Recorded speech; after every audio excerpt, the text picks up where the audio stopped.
Everyone experiences challenges in life, and there are going to be times when you feel like giving up.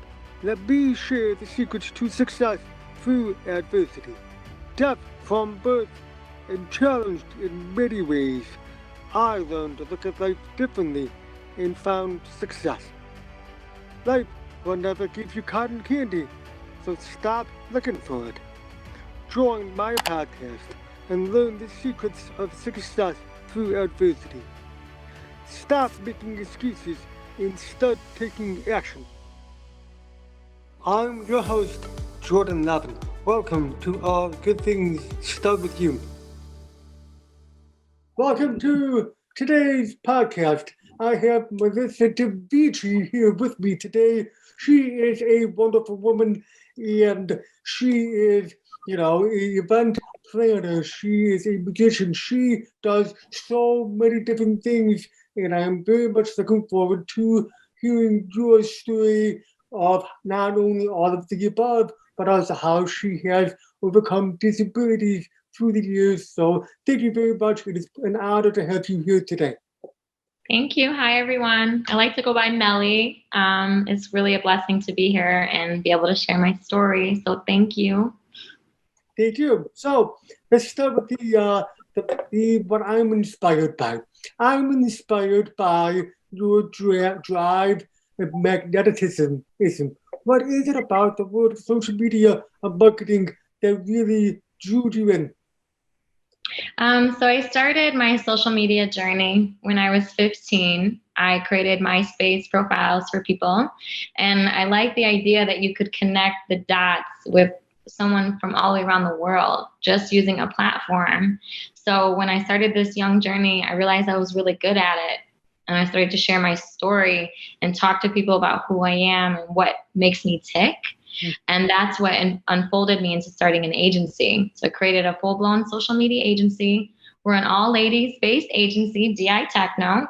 And now we manage profiles for other people so that we can give them a platform like ours to share their story.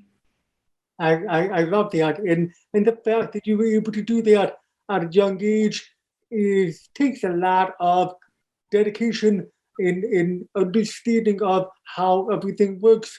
And you are in that generation that it was very easy to be able to pick up on that and using that platform not only to share your story, which also helping other people. And I think for us, I find that because of our knowledge and understanding of social media and the, the understanding of how it works, we're able to quickly adapt and pivot and see where things are going.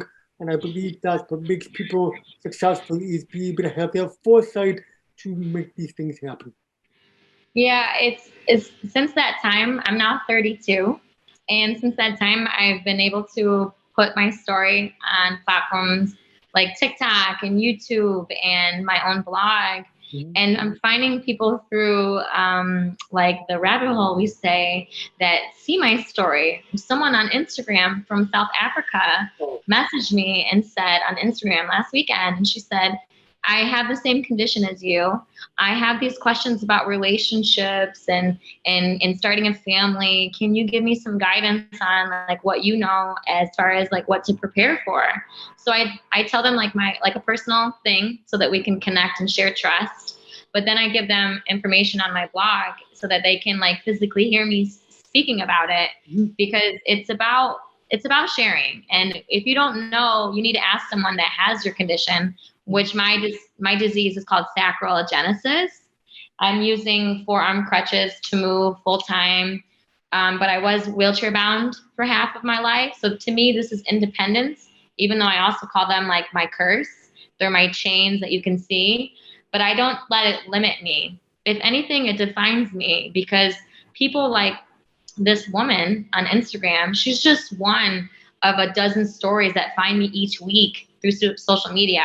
So if I didn't find this avenue when I was a younger person to be able to build connections and find the excitement of reaching people online, I wouldn't be like, I'm almost sort of inspiring them in a way like, hey, You don't have to use this disability as a crutch. You can use it as an opportunity for people to remember you because you're so different.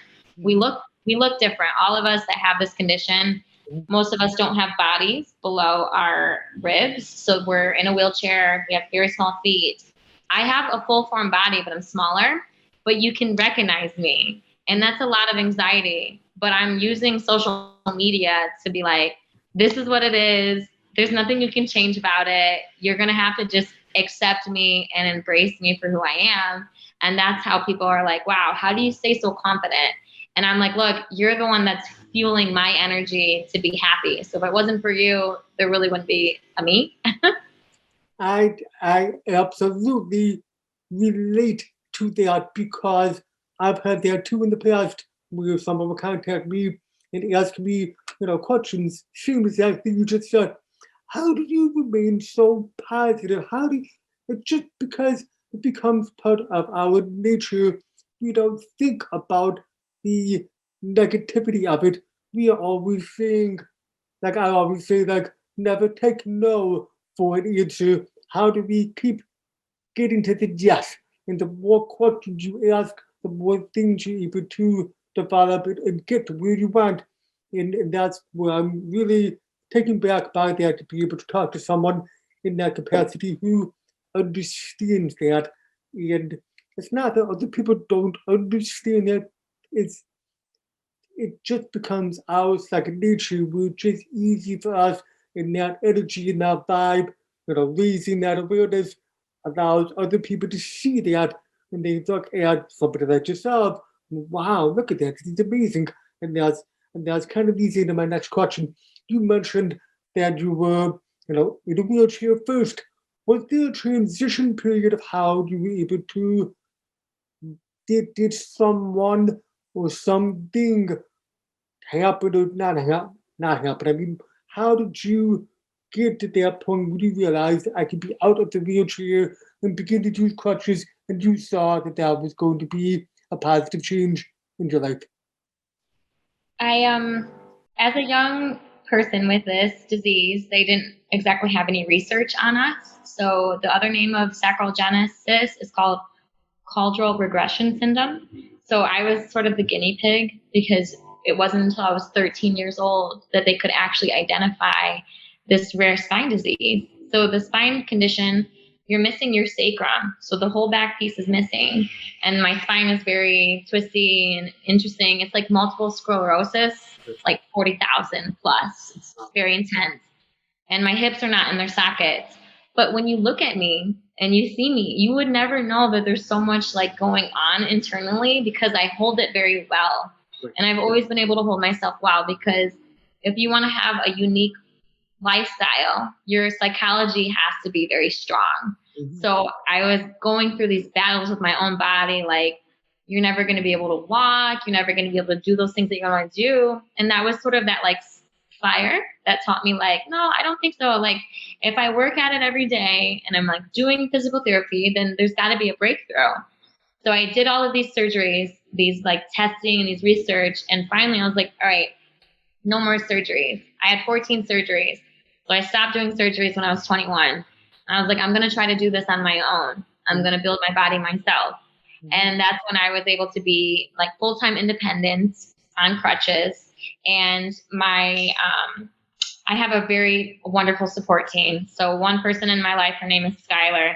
She's my product designer. She redesigned me a 3D printed crutch. And it's like super sexy. It's got like fun things on it. Because when you look at something like this, even though it's like covered in paint, I'm an artist, there's just like little things that make me feel like a medical device. And I know that I can be like a beacon or a token of positivity for our industry if I'm the one that's carrying all the weight of the story. So I use that as my like, all right, this is your energy, this is your hustle. But I'm working in an industry that's very show facey. I work in the music entertainment business, and specifically techno music is what you look like, who you know, who your pictures with. And I'm the complete opposite. I'm a Michigander. We're Midwest. We don't care about that stuff. And that's why I think that this is the perfect career for me. Because even if people try to gas me up, they only know me by my profile picture. And then when they meet me and they see that I have a full blown condition, they're just like, I had no idea. I'm like, because I choose to tell you what I want you to know. Mhm. And then they're just like, oh, like. I'm with you on that because I'll meet somebody like I own a CrossFit gym and I talk to a lot of my clients. Like initially, when we get like a new lead that comes in, I always, send them a text right away. Hey, how'd you hear about us? I make conversation, chit chat, blah blah blah.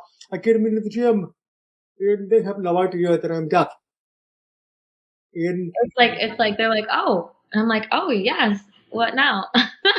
exactly, and you can't even tell. Like I have hearing aids, but I have 2 hearing aids right now. I mean, you can't see them. Obviously, it might sound different, but you know what? That's okay. I mean, I was taught how to speak by my parents, and obviously, my parents went through, the traumatic experience when they found out about my hearing loss. But they took it upon themselves to say, "Hey, what can we do to raise Jordan? Don't take this the wrong way, as normal as possible." But this was I'm almost 45 years old, but things have changed now, so normal is not even normal anymore. There really is no normal, and I always say each of us are our own unique individuals, and we each have the power to harvest that and become the best version of ourselves that we can be. During the pandemic, I walked into my disability suits. I never wanted to share my story or let people know about private information, but I was a TEDx closing speaker in Detroit, and that was the first time I ever talked to an audience about it. And that resonated with me. And then during the pandemic, when everything was like coming down and the world was just like new and you have to adapt quickly, I realized I had to be dependent on myself.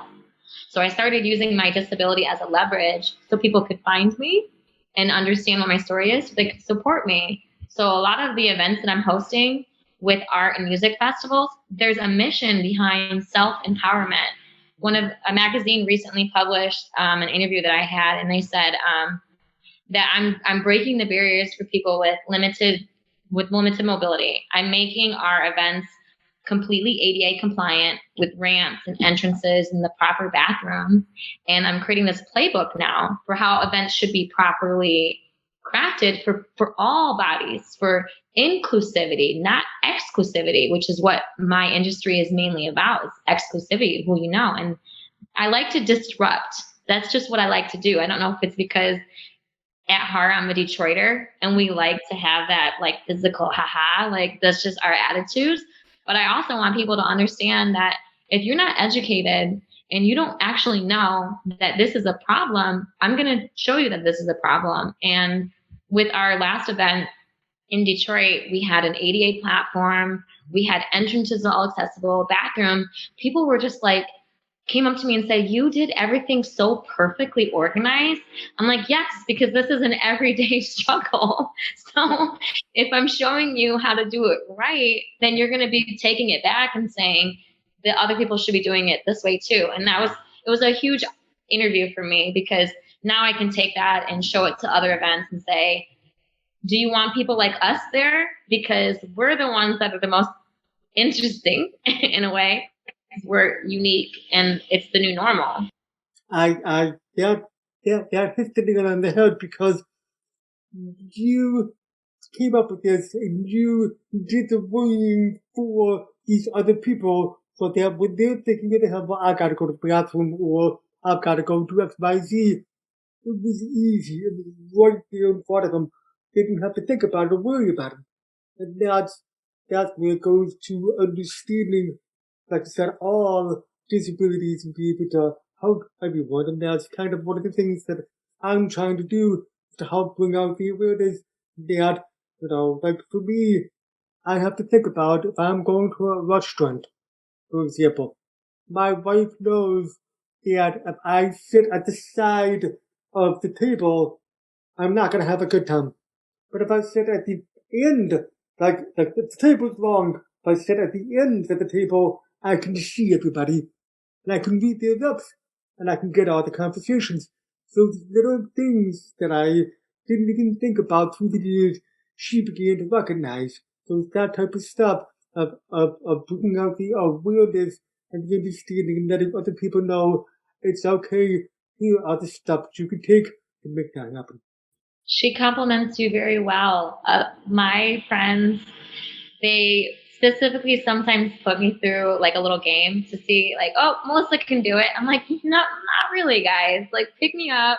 Let's go. But they want me to feel like as normal as them. You know, we went to the Bitcoin conference this weekend in Miami, and it started to rain. And we got trapped under an awning. And then other people were trying to navigate themselves to get out of the rain. And I'm short. They don't see me. No one's paying attention to me. They're all bumping into me.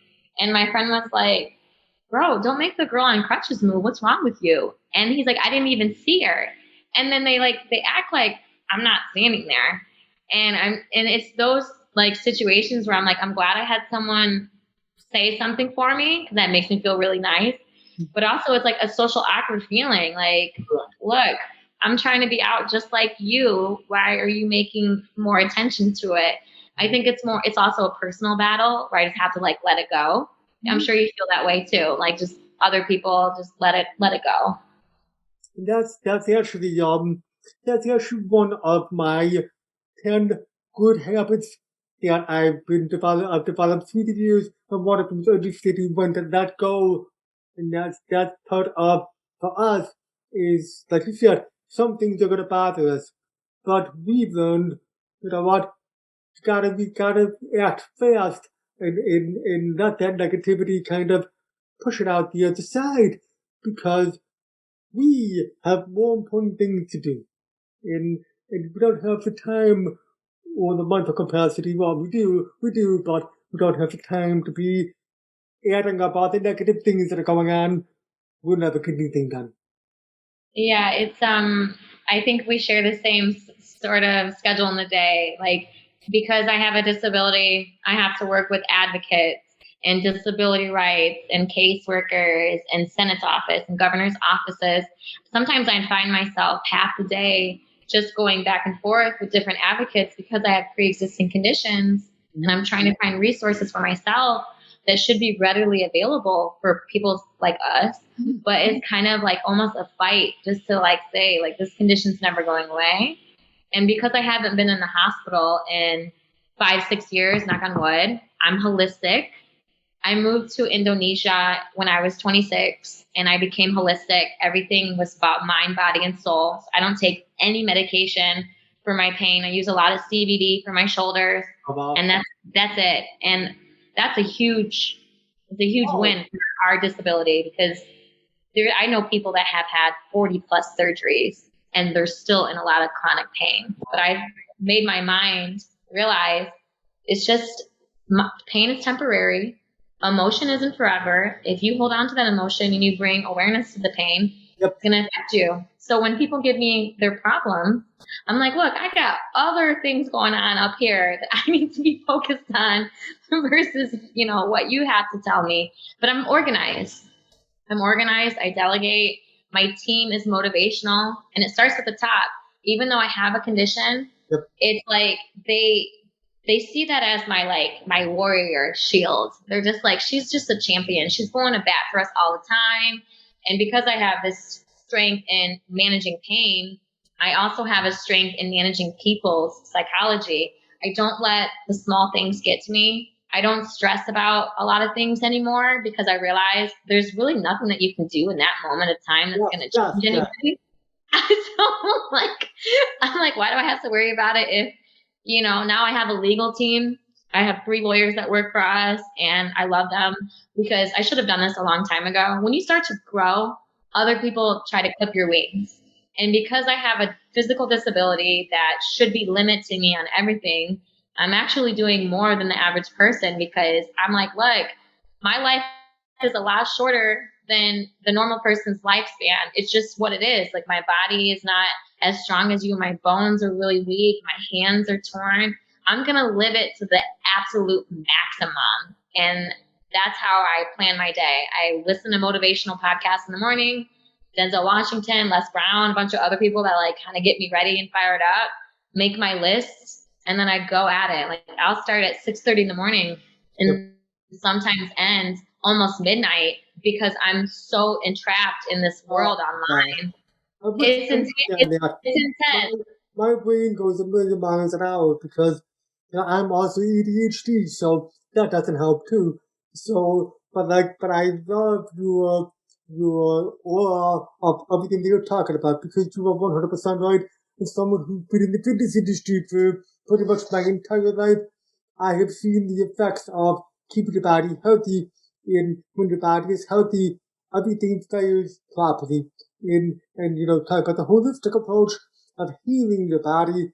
And I have colitis too. I have Crohn's colitis, and I have found that proper working out, proper nutrition, all of that has such a huge, profound effect on the body, and the fact that you were able to do it, and you went to Indonesia and literally just focused on yourself, and very, very few people do that, yet alone understand what that really means, and I'm very enabled by that. I think that's a very powerful thing.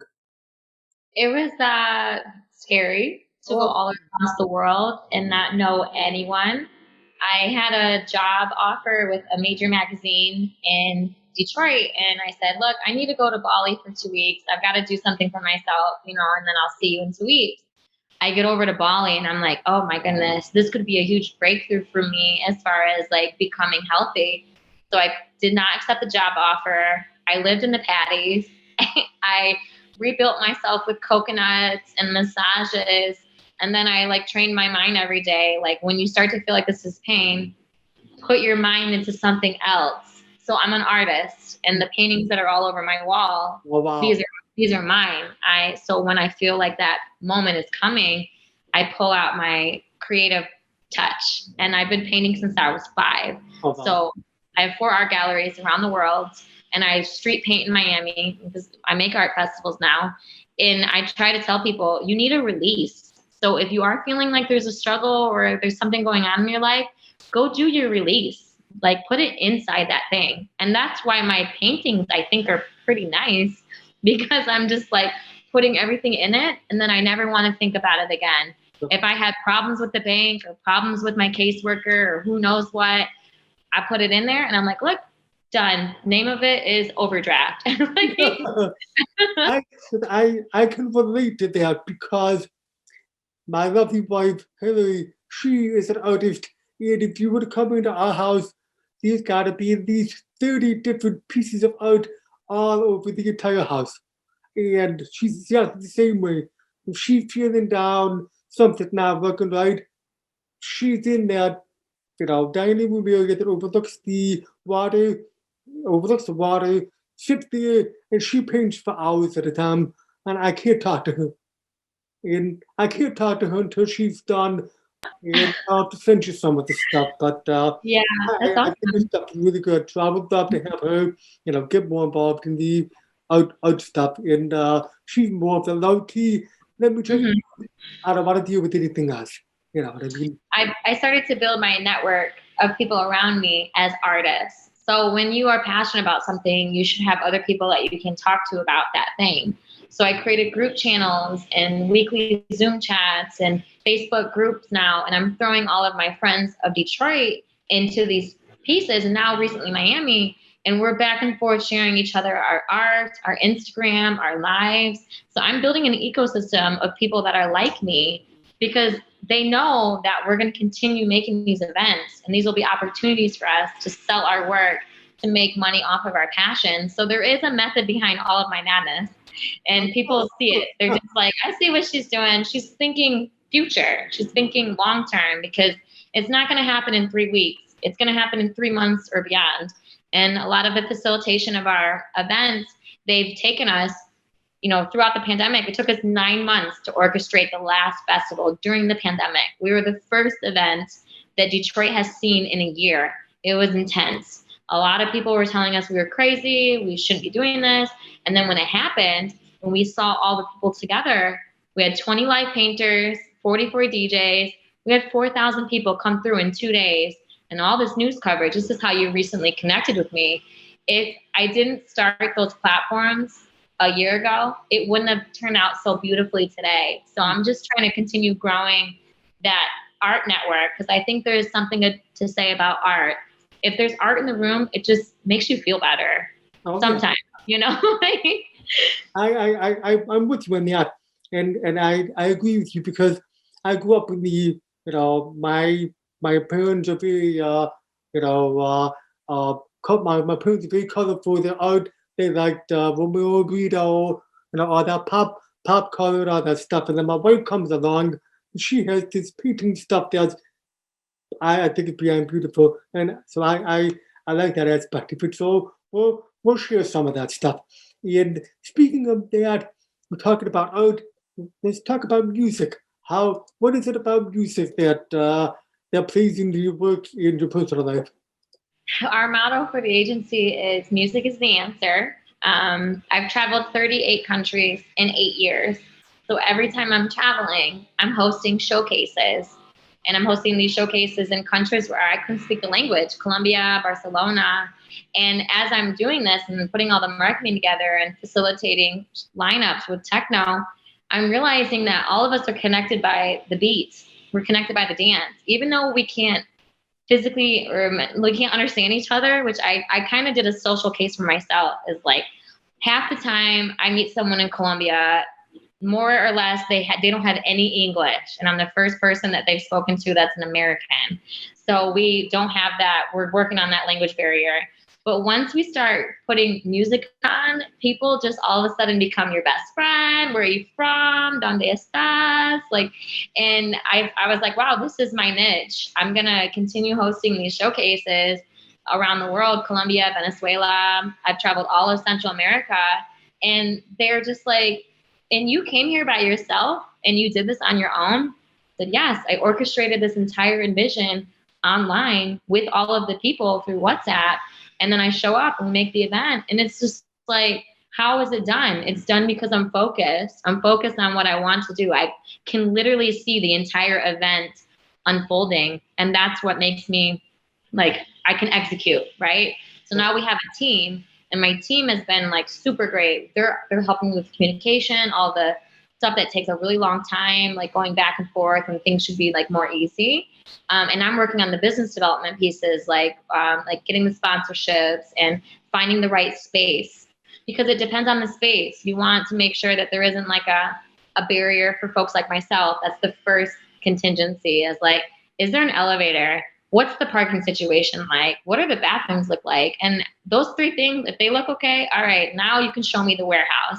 Because I like to host my events in warehouses. That's just my style. I've had an art gallery in Detroit at the Russell Industrial Center, which is this like multi-million square foot warehouse. And in the middle of my space, there were 2 tracks. And that was what the cars went on when they were doing so I always felt like I was a part of some history in Detroit, which makes me take that same history and apply it to all my future events. Our next event that we're hosting in Miami in November, it will be in a warehouse. We're pending a warehouse space in September in Detroit. It's just the vibration that we want is underground. We don't want mainstream. We don't care if everyone has to be there. We want the right people to be there, because we're building a community of an ecosystem. I love the fact that you're taking these thoughts and events and you're reverse engineering how you're doing it, but yet you have your 3 requirements you have to have that are non-negotiables.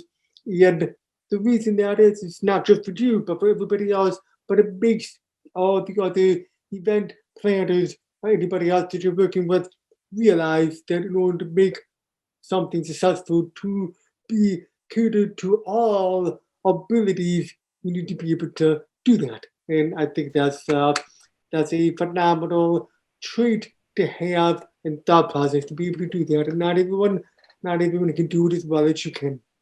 I know you don't know my education, but that's what I went to school for, was engineering. So you nailed it. You were like, I see what you're doing. And that's what I went to university for, was engineering. And that was exactly how I was taught. To take a thing, take it apart, reinvent it, and make it better. And it's always difficult, right? When you're challenged with a physical disability, just getting in and out of a building for me is hard. Like sometimes I'm like, why am I even going out today? Like my personality needs to be out there. Like I have to be surrounded by people. I have to pour myself into others. But I do get that like anxiety when I am out there and everyone's watching me and they're like taking my pictures sometimes like right in front of me, like deer in a headlight. I can see you. I am a person. Can you do it more discreetly or just like wave to me? Like I know those little things are like, it's rude. It's unnecessary. They should just be like, hi, I'm interested in taking your picture, not just like click. But I have to just like kind of brush those things off because I am working in an industry where there's going to be a lot of people surrounding me and I have to use that power as opportunity. And with our last event that we hosted, Still Loading, the mission behind it is like you're still loading into yourself after being like away for a year with the pandemic, you're still loading. So we received all this news coverage and people from all over Detroit came down to my event and said, I came here because I saw that you were disabled and my son is a quadriplegic or my aunt is blind. And then they gave me a story about it. So it made me think, wow, this is actually a powerful move if I do it properly in a positive position. Like I could use this as leverage to be like, more people could talk about awareness. Can we change how disability rights are actually negotiated? Can we do simple things like having a button on the door so that it's easier for us to get in? Like I have video camera folks follow me around here and there. And I'm like, look, I want you just to see the day-to-day problems that I have. I can't even get to the meeting without being exhausted because of the challenges.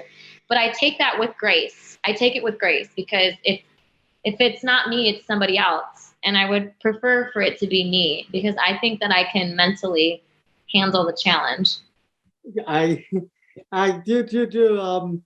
you're speaking my language because I know we do. That's I think I'm listening to you talk about this, and I'm just like, there's so many things that other people take for granted that we and I'm going to say this as best as I can. I like subconsciously sometimes don't even think about these things. I just do these things, and other people look at us and go, "Really? How did you even come up with it? How did you even?" Because we don't think about it. We just do what we can do, and we don't let it bother us. And therefore, like you said, it might take you 20 minutes to get to a meeting, but it might take me 3 minutes to get to the meeting. You've got to do all these different steps. What have you got to do to get there? And you say you're exhausted, right?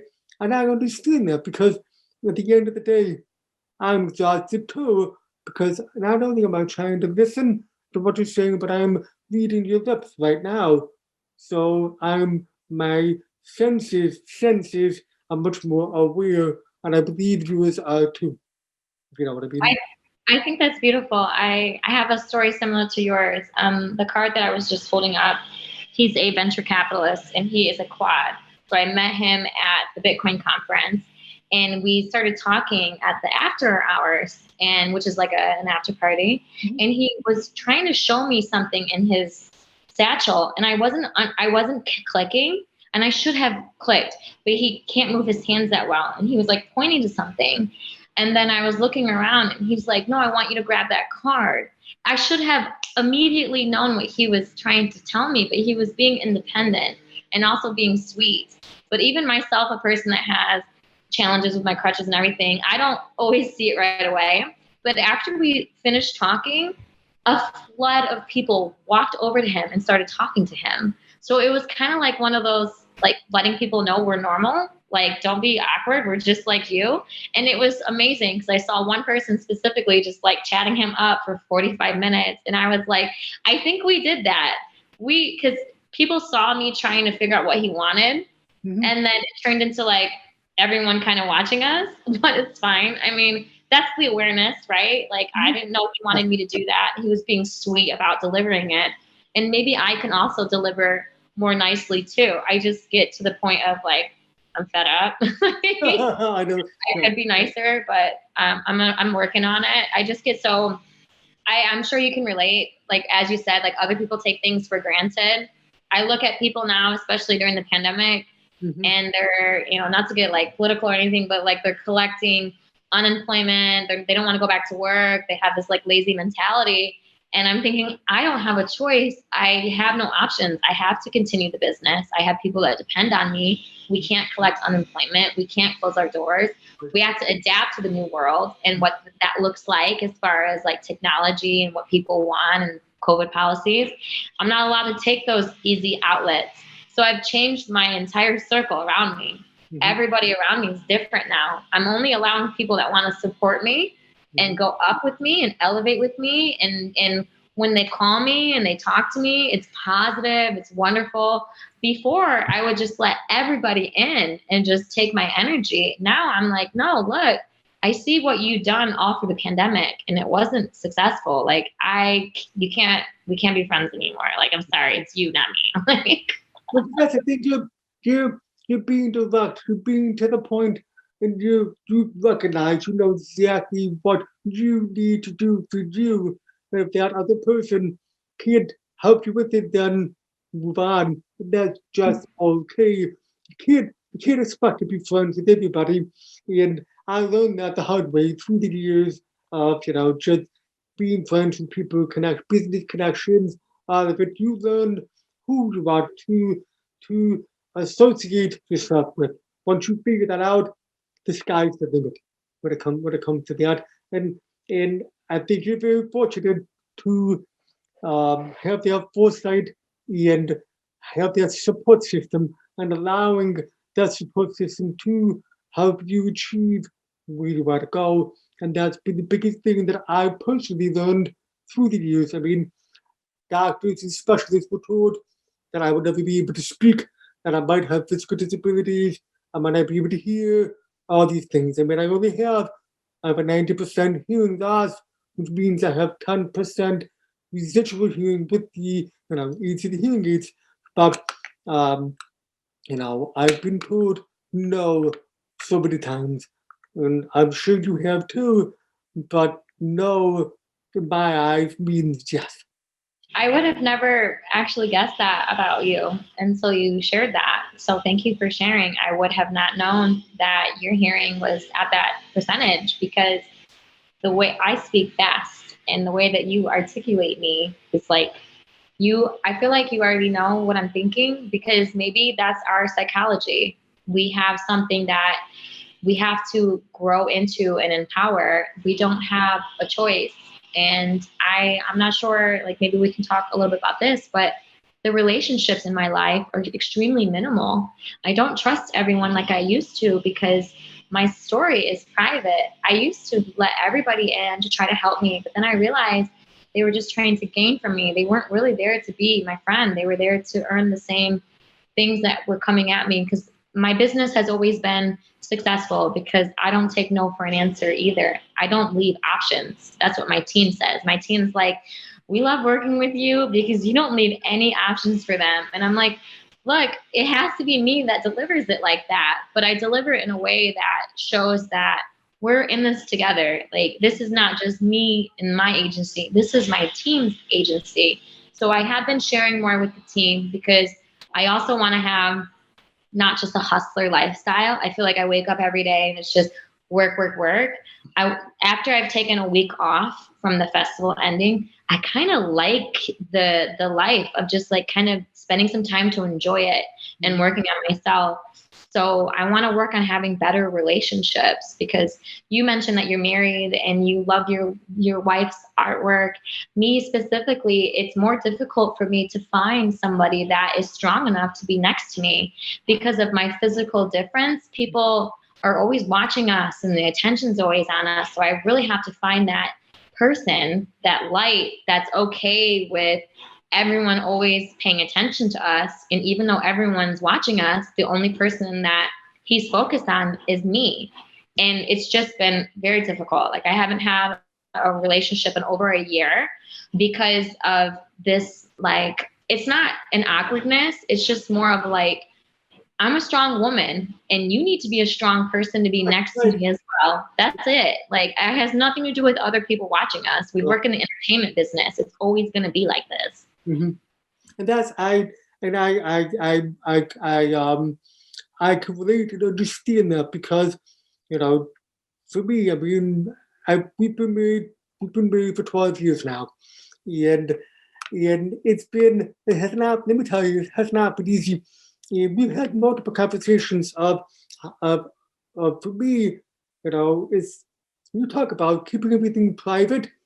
You talk about trying to do business with people, and then you said you're kind of opening up a little bit more. And I'm with the same boat because with the pandemic, I started back in December of last year, started doing podcasts and started getting myself out there more. Whereas before I was out there, but I wasn't really out there in terms of truly sharing my story like we are now.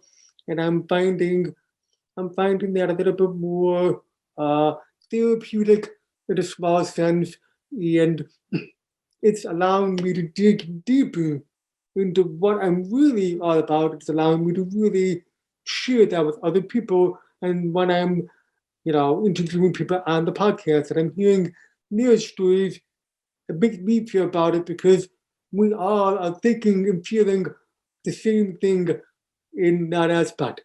And there's only so many people that are in that capacity that can truly understand that. And going back to your point of having the support system, which is phenomenal, but when you want someone to be on your level next to you, being able to do that, that's hard to find. Yeah, it was like so strange. I think I manifested sometimes. Like, I think you came into my life because I wanted people to sort of relate to these thoughts and these feelings. Because I met somebody at the Bitcoin conference. He was the first person I met, and then we kept running into each other. And then we finally sat down and like started chatting. And then he's like, and I was like sharing to him that I was feeling like hot. I was like, I'm feeling hot. Everyone's just like checking us right now. And he's like, his name is Mike, and he says to me, he's like, I've never had a friend that's had a physical disability, but I can only imagine what you have to go through on a daily basis. And the fact that he like came to my level for just that day, and he was like giving me praise, and he like got off his phone and just started talking to me like a person, it made me have hope. Like the world can be good. That's when you find out those are the types of people you want to have in your life that can meet you where you are, regardless of what's going on. And that's what makes any type of whether business or personal making that a successful thing. I also, like, as far as relationships, like, my body is not a normal body. And so I try to help other people that have sacrogenesis with the same like confidence issue. Like, we don't usually go out and wear shorts. You don't see us in our bathing suits. We're just unique. And I think that we have to grow into that when we're ready. I'm 32 years old and I've never worn shorts. My parents made me wear shorts when I was like a child. Mm-hmm. And like 6, 7, 8. I'm like, Mom, why is everyone staring at me like this? And my parents would instill in me, it's because you're beautiful. And when you're young, you go with it. But then as I got older, I was like, look, I'm just not comfortable with it yet. So I want to find someone or people that I can just be myself, look at how I want to look. Like, I'm projecting into the world. And I think the art community is more open-minded, right? I agree. We're weird. I know what you mean because there's we talk about stereotypes, but in reality, I would say you can't do any type of stereotype. You can't never. I would say, and I talk about this in some of my inspirational speeches that you cannot judge a book by its cover at all. You really cannot, and you have to want to get to know that person in order to develop any type of relationship when it comes to that. It's amazing. I also think that because we have this difference in these conditions, that it attracts others like us. Like, you were attracted to my mind and vice versa. And now we'll be able to grow with each other, because once people see this series and they see that even though you have some form of difference, you can still do your very best to make a lifestyle. And I choose to be single right now because I'm in super career mode. But I'm in super career mode because I'm building a community of other people like me. And that to me is important. Like everybody has values that are important. And for me right now, building, it takes a village. That's like the quote, right? It takes a village. And right now I want my village to be there so that I can share later, or maybe someone else will compliment. Like love is important to me. And I come from a good family of values. I have 7 siblings and I'm the only one with a disability. And I was the only person in my town that had a condition. So growing up was quite difficult because people would like tease me, but it was teasing that made my mind strong. Because now I don't like when people come at me a certain way, I'm just like, it's a reflection of something that you're feeling and that's okay. Like the way that they like make it sound. But now I defer them to my account directors. I have 6 ladies that work for me. So if somebody's like giving me kind of a hassle, I'm just like, boom, you need to talk to her in order to get to me. It's like a gatekeeper. And that's like powerful to me. I've never had that. I'm like, sorry, I'm busy. Go here. I can relate to that. And the example that I've used in the past is, I want to say this very lightly, but I'm fortunate that I can't hear because I'm sure there were people who made fun of me, maybe for my speech or whatever, but I never heard it. So it never bothered me. And I've heard some of Awesome. my friends who I grew up with, and I'm still friends with them. They would tell me, yeah, there've been a few cases where someone, might have bullied you, made fun of you or whatever, but it never bothered me. And that was just my nature of strong and always be my own unique individual. And that's what I think everybody needs to learn from both of us, as well as everybody else who has any type, what I call, utilizing your abilities versus disability. Beautiful. It's beautiful. You're shining a story that's going to inspire a lot of people. That's the plan. That's exactly what I'm doing all of this in sharing the stories. And my second to last question is, what do you do to unwind? How do you stay sane? Um, my friends like to say that you can always find me in the after hours. So on the weekends, I go dancing and I go dancing from 11 to 6 in the morning. No phone, just me. I recently became sober, so I don't drink. I don't take anything. I've been about 8 weeks into this life and my mind is completely changed. I see people differently now when I'm going out. I see how people act and react. And when I'm dancing in these after hours and I see people's levels, I'm like, oh my goodness, why was I doing that for so long? But dancing is my release. And even though I'm disabled and I walk on crutches, I put my crutches behind the DJ booth and I can physically hold myself up. So techno has really saved my life. People say that on multiple levels, but techno really has, you don't have to run around when you're dancing. You can be in one spot and move your body. So I put my crutches down and I'm on the dance floor till the end of the night. And then I grab my crutches and people are like, what? They're like, girl, you're amazing. And I'm like, this is my cardio. This is how I've taught myself how to hold my body up. My whole life, my body was forward and I'd have to hold my crutches like this and I'd have to sit in a wheelchair. But dancing has taught me how to position my body up. And I want a major magazine, a major techno column to write about that, because that would be a story of itself of showing inclusivity in the clubs. Even though it was a pain in the ass to get in here with all of the obstacles, I'm still in here having the time of my life. And that's my release, is dancing. I'm proud of you. The fact that you were able to figure that out for yourself, be able to do that, I think that's absolutely phenomenal, and that's quite impressive that you were able to train and teach yourself to be able to do that and utilizing that and recognizing that's your way of keep yourself sane and comfortable, and that you feel good. And that's really, really a form of meditation, a form of moving meditation. That's what, that's what keeps you going. I love that. I love it. Thank you. Last question, look at what's the bottom line? What brings you joy? What makes you the happiest outside of DNC, music and production and all that stuff? I like to say that I'm heaven sent because there are some moments in my life where I realize that it's not just me that's doing it. I'm like surrounded by like 20,000 angels. If it weren't for these things that I can't see, I wouldn't be able to do what I'm doing. And my life is to pour myself into other people. And I've accepted that. I've accepted that the people that see me in my true form, they're really special. So what I want to continue doing, whether it is profitable or not, is to be able to pour into people, bring out that confidence that they need. Thank you for listening. Please check out my website for more great content at jordanlovin.com.